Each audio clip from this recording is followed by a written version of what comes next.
great to invite into studio Gary DeLacy. The times we get to visit with Gary is starting to get down there a little bit, right, Gary?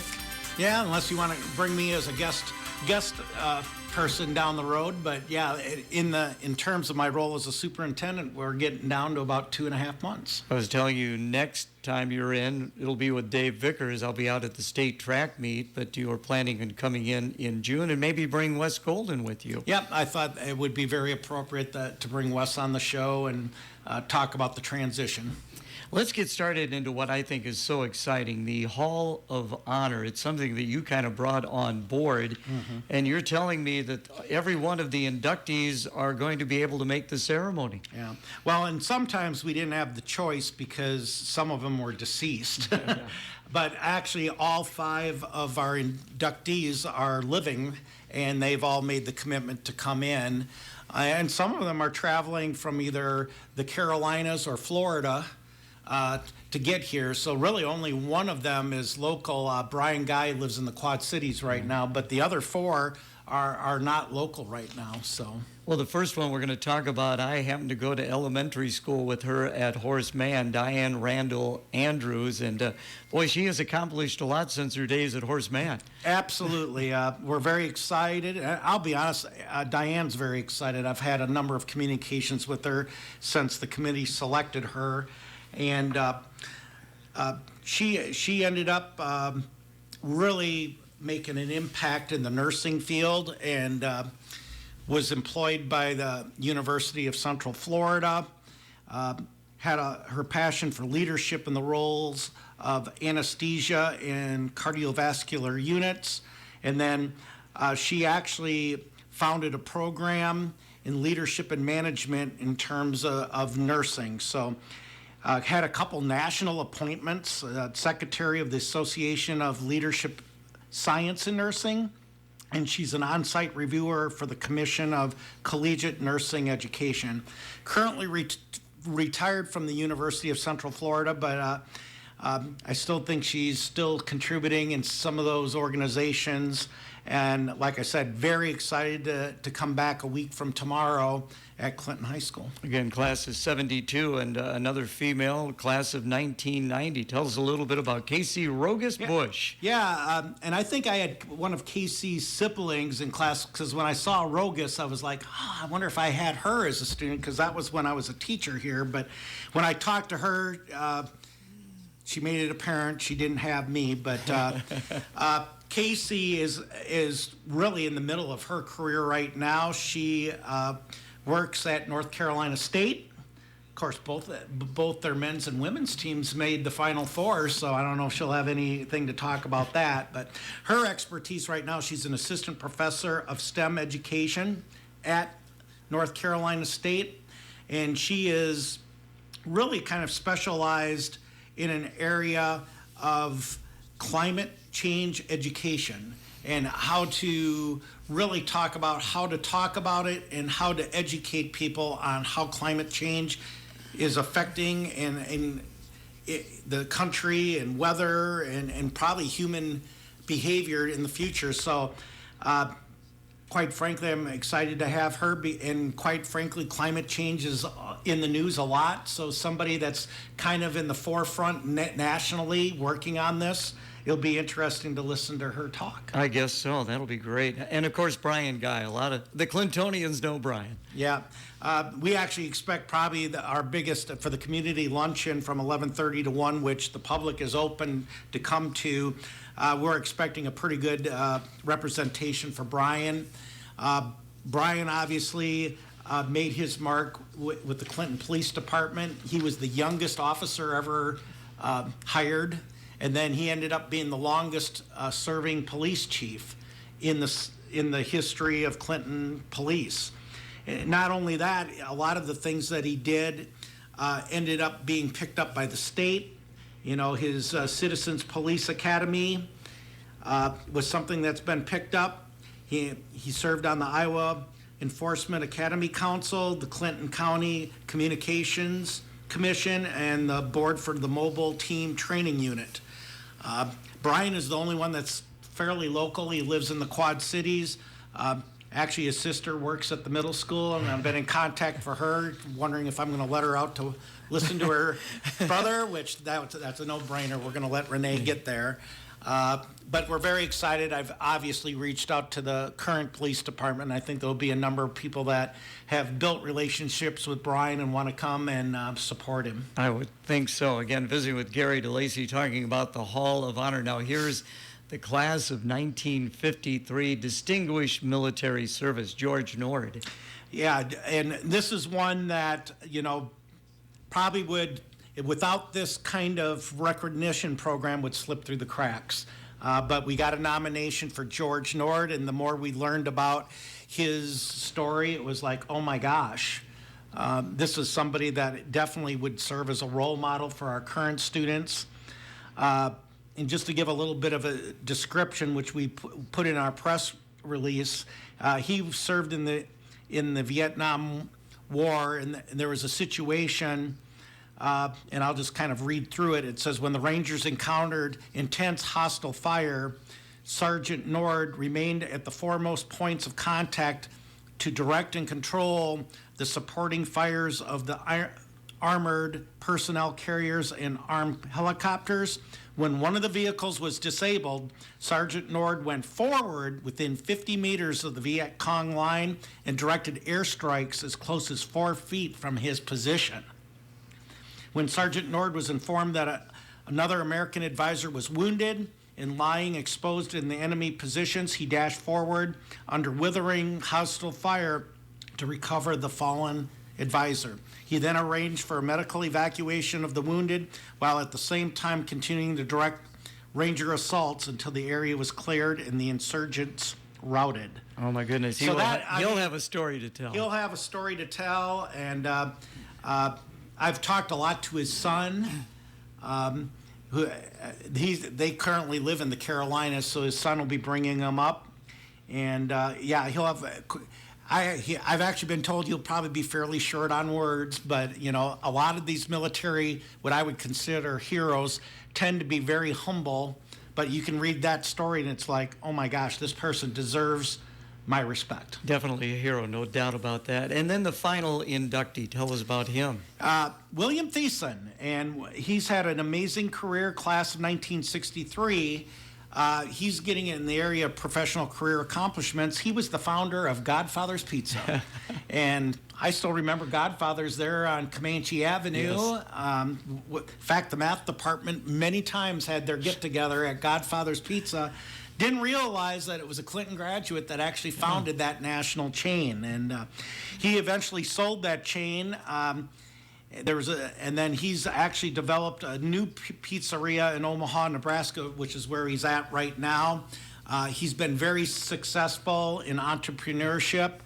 We're very excited to have him come and tell his story. Just a humble Clinton kid that's went on and been very successful in the business world. I know when Dennis Sterling was in and talking about the people that are coming in, there's going to be some interesting stories from William, no doubt about that. Oh, yeah. I can tell just talking to him on the phone. He's going to be a very interesting speaker. Again, this is available for the public, and my goodness, what an opportunity to see the history of some outstanding graduates. Absolutely. So if there's any listeners out there that would happen to be part of those classes or know these people, their speeches are given. We actually interweave this with the academic awards, and then the seniors, the convocation is kind of all wrapped into this with the speeches in between those different things. So even though the students are the majority of the audience, we invite the public if they want to listen to the speeches. And then we do have a community luncheon that's open to the public from 11:30 to 1. They can RSVP by calling them Deb Dieters at the high school. We're still taking reservations. And that would be an opportunity where those people would be available to talk to in a more informal basis, where obviously during the academic program it's going to be fairly formal. You won't have that chance. But for an hour and a half, it's an ability to talk to these people, congratulate them, and in some cases just kind of reconnect if they're classmates. Again, visiting with Gary DeLacy. Before we take a break for the weather, let's talk about another Clinton High School graduate who is in our athletic as well as Hall of Honor, Duke Slater, and we got something special planned. Right. The Duke Slater Statue Scholarship Committee has been able, we've been working on this for about 2 years, but we finally were able to get Kirk Ferentz to come to headline a fundraiser. That's going to be on Thursday, May 9th, and it'll run from about 11:30 to 1:30 at Clinton High School. Actually, both of these events, the Hall of Honor and this one, will be catered by our high school students. So it's an opportunity to showcase our culinary as well. We're obviously excited. Duke Slater not only made a huge impression at Clinton High School, he was part of two, I guess you would call mythical state champions back in those days, but then went on and had a tremendous judicial experience in Cook County in the city of Chicago, really breaking barriers in a time when a black man wasn't allowed to be a judge, be on a court, and be a lawyer in the prominence that he was. So, and then obviously the University of Iowa, with Neil Rosendahl, it's really the awareness of Duke Slater has come up the last few years, where the actual field where the Hawkeyes play in Kinnick Stadium now has Duke Slater's name on it. So we're very honored to have the head coach of the Hawkeyes, Kirk Ferentz, come in, make some comments. We're hopeful that a lot of Hawkeye fans here in the Clinton area are willing to come in and listen to that. And then obviously we'll have a fundraising portion. We do have a brick memorial that is part of that. That will certainly be pushing that at the event. And then we're hopeful that people will be willing to open their wallets too and say, we want to get this scholarship in Duke's name up and running at this event. So a couple very exciting events, and I encourage people to attend. You know, it's my understanding that the statue is pretty much taken care of, but now the fundraising is primarily for the scholarships. Talk about the scholarship. So the scholarship, obviously, we wanted in Duke's name. So a lot of this will be about students that are looking to break barriers, looking to overcome the odds, those kinds of things. So, necessarily when we're talking about developing the scholarship, it could be the student. It may not be the 4.0 student. It could be the student that really overcame some barriers to get to the point where they are going to graduate and persevered, showed some of those things that Duke did at that time is kind of what we're looking to award in that setting. So you are true. We really do have the majority of the money for the scholarship, or for the statue, excuse me. The scholarship is where the major focus is here. I'm looking forward to seeing that statue as I get ready to go up to the Hank Tillman booth and broadcast some football. Yep, and bottom line is I do believe about the first football game we'll have some kind of induction ceremony. We're planning on that statue, should be delivered to us probably in July, and then we'll install it in August. And then, of course, football will kick off shortly after that, and we'll have some kind of induction. Yeah, and of course that's when the Athletic Hall of Fame is also introduced to the public as well. We're open first for home game. First huge. We're figuring huge crowd and have some major events going on. So tell Coach Herrick he's got a little pressure to put something out there on the field for everybody. Well, okay? absolutely. You'll have plenty of support behind him in the stands. All right, let's take a break for the weather. Brought to you by Morrison Community Hospital. For your Thursday, we are tracking cloudy skies and, yes, some rain that'll be moving in. Can't rule out an occasional rumble of thunder, but no severe weather expected today. A fairly light breeze out of the north and highs in the low 50s. That rain will come to an end by this evening, giving way to partly cloudy skies. Temperatures in the mid-30s. With your Storm Track 8 forecast, I'm meteorologist Andrew Stutzky. Well, looking out the window, looks like the light rain continuing. 47 degrees northeast winds. Our update brought to you by Morrison Community Hospital. Morrison Community Hospital wants to know, what does it cost to miss your regular health checkups and screenings? It can cost you the chance to catch disease early when it's easiest to treat. It can cost you control over chronic health conditions and the ability to prevent health problems by keeping your immune system strong. Those are prices no one should pay. So it's time to catch up on care. Make an appointment with a primary care provider at Morrison Community Hospital and reclaim your health today. Call 815-772-5511 to make an appointment.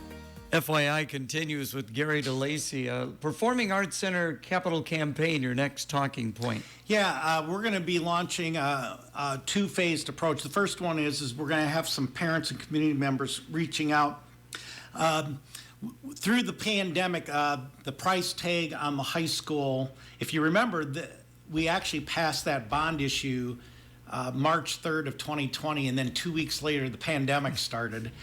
The estimated cost on the high school, what we took to the voters, and then what we got a year later when all the plans were developed and we put out for bids was about 8.8 million higher. And at that point, the board had a decision, what do we do? Do we reject the bid and we wait and see if costs go down? Well, you can see costs haven't went down. And the board at that point said, well, they basically instructed me, come up with a plan that we can make up the difference and we'll vote for this. So a lot of this, we've done a lot of value engineering. For example, the high school kitchen actually was part of the original plan. There was nothing wrong with it. It's been renovated 17 years ago. So we decided to keep that. We saved $1.1 million with that. And there was just lots of other value engineering where we've basically saved about $3.5 million. We've been salting away our 1% sales tax money that we get annually. That'll be about $1.6 million that's applied to that. We've been able to do some things with moving things to ESSER, these federal funds, so that air conditioning and heating in your gym qualified for that. So we were able to use ESSER funds, and so we're getting down to a point where we've really got it down to a few $100,000 remaining. So what we're doing is, I did promise the board we would do a small capital campaign on that Performing Arts Center, because we did no value engineering on that at all. And there was like $1.3 million of value engineering, but the problem was if you didn't install it, if you didn't put it in originally, you would never get it back. And things like an orchestra pit, well, we don't currently have that in Cook Theater. Are we willing to give that up? Because even if you'd say 10 years later, okay, we can afford it now, you're not going to put it in. It wasn't designed for that. Fly space.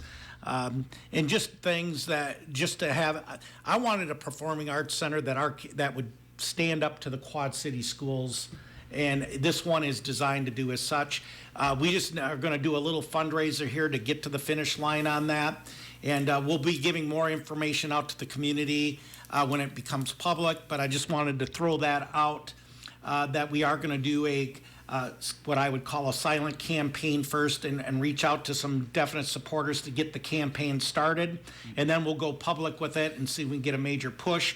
We have a very nice donor board that people are going to donate, because I'm expecting this theater to stay for 100 years. So one of the things would be is being a supporter of the fine arts, and your name's going to be up there for probably 100 years.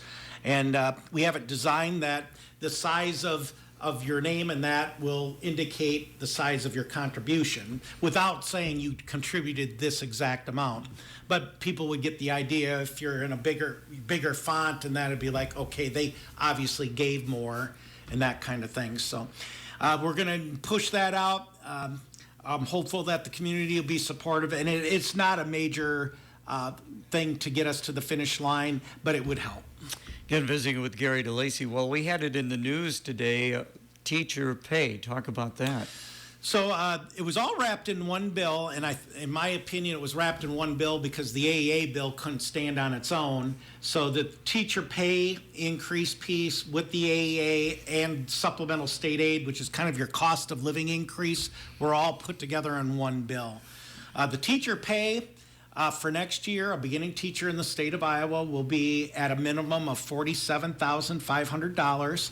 Currently, it's $33,500. It had not been changed in 14 years, and obviously, it was causing issues because there were some school districts that were in the state of Iowa still at that minimum, and to me, a big reason why are we having a teacher shortage? Well, we're not investing in that piece. So obviously, to jump from 33.5 to 47.5, and then the year after that moves to 50,000, a major step in the right direction that'll hopefully attract kids that are in college or going to enter college to actually look at the teaching profession. Then there was a line in there. If you have at least 12 years of teaching experience, you have a minimum next year of $60,000. And then the following year, it would go up to $62,000.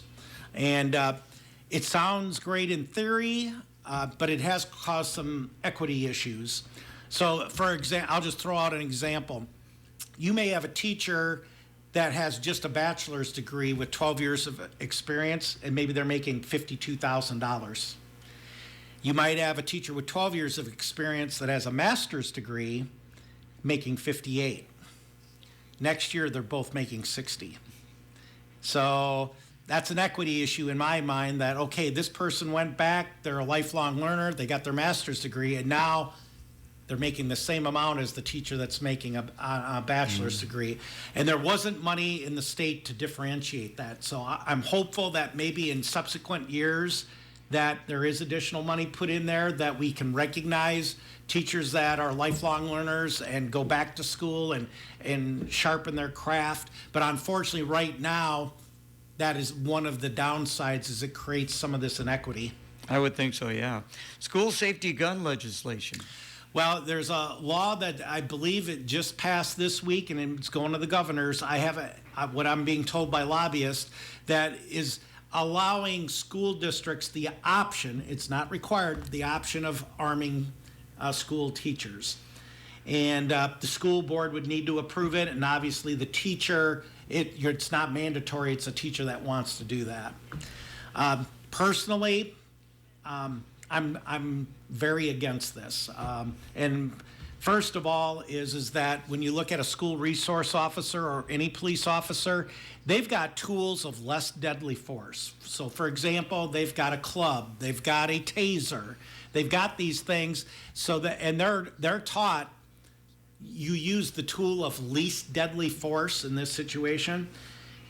That's not going to be the case with this teacher. This teacher is just going to be carrying a gun. So this is the only option, quote unquote. And then I know they're looking just at school shootings, but that is like 0.0001% of all the situations that could happen in school.